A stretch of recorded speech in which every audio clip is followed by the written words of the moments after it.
Hello everyone, welcome back again with another video. So today we are going to discussing how, when and where some dates and records of East India Company trading and other. So start this. So first we have to know what we will discuss in this chapter. So first is why do we use study history? Why it is remembered to important the dates and the happenings of the past of the different parts of the world. So start. So how dates are important? So let's discuss. So historians were fascinated with dates. Why? There were heated debates about the dates on which rulers were crowned or battles were fought. So history is about changes that occur over time, finding out how things were in the past and how things we changed. As soon as we compare the past with the present, we refer to time. We talk of before and after. So history was an account of battles and big events. Why? Living in the world, we do not always ask historical questions about what we see around us. Then it was about rulers and their policies. Historians wrote about the year of king was crowned, the year he married, the year he had child, the year he fought a particular war, the year he died, and the year the next ruler succeeds to the thrones.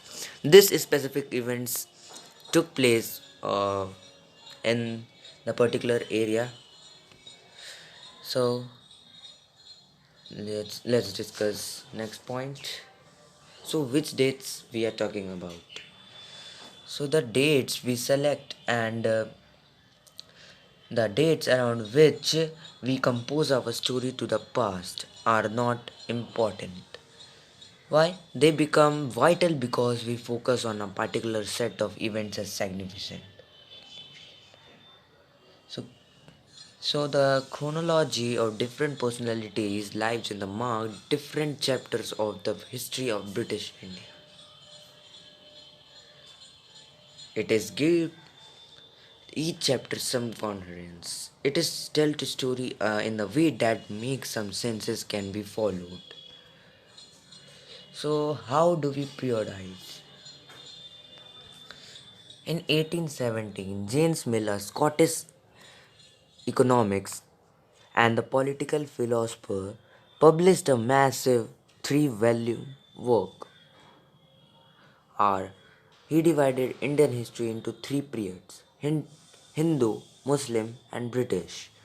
Mill thought the Asian societies were at a lower level of civilization than the Europe. Why do we try and divide history into four periods? So, according to his telling of history, before the British came to India, Hindu and Muslim despots ruled the country. Then, the religious intolerance, caste taboos, and superstitious practices dominated social life. According to him, British rule could civilize India, and this idea of British rule represented all the forces of progress and civilizations. Historians have divided Indian history into three parts: ancient, medieval, and modern. Okay, what type of history you are learning now? Modern. Medieval era having medieval history having kings or Mughal rulers, etc. Ancient having early humans age or rock age types of history. So आगे जानते क्या है? So what is colonial? So in this book you will read about the British came to conquer the country and establish their rule, subsequating local Nawabs and Rajas. You will see how they established control over the economy and society, collected revenue to meet all their expenses because the goods they wanted at low price produced crops they needed for export, and you will understand the changes that come about as consequences. So British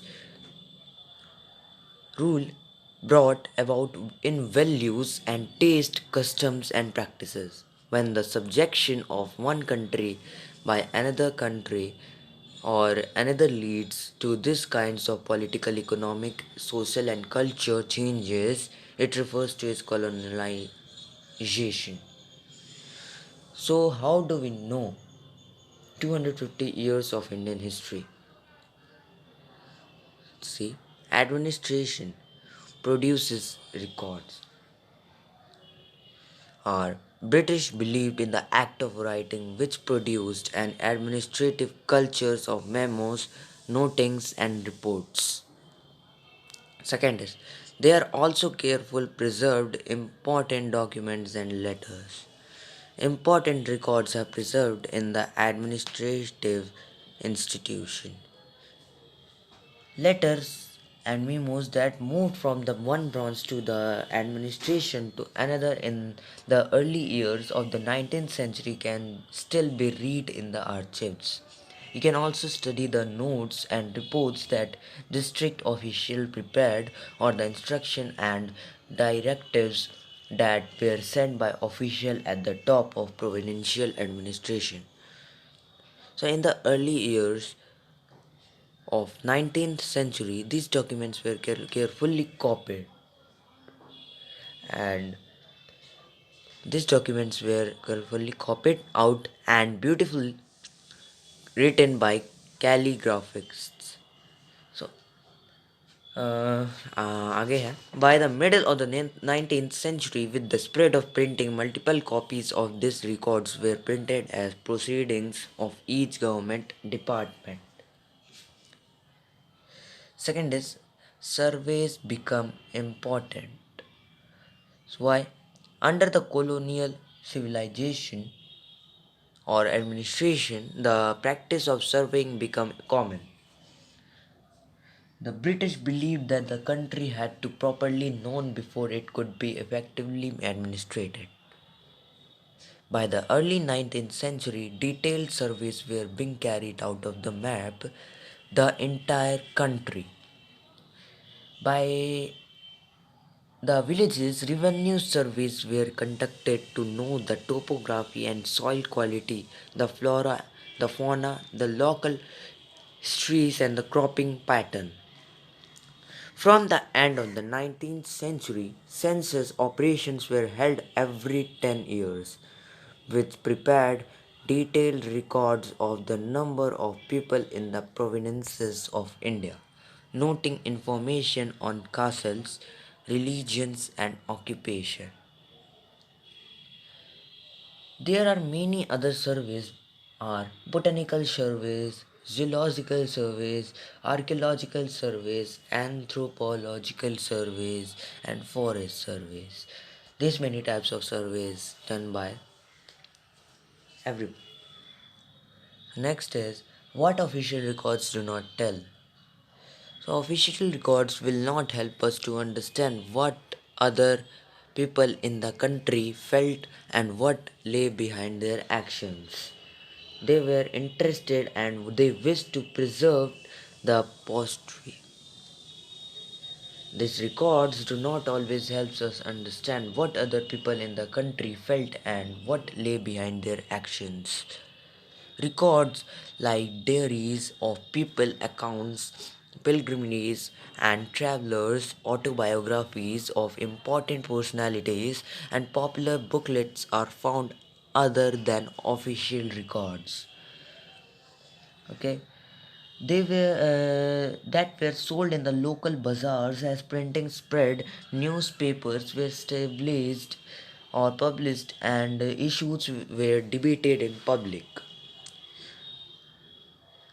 Leaders and reformers wrote to spread their ideas. Poets and novelists wrote their express their feelings. But from these sources, history cannot be explained, and how the tribals and the peasants, the workers in the mines or the poor on the streets lived their lives.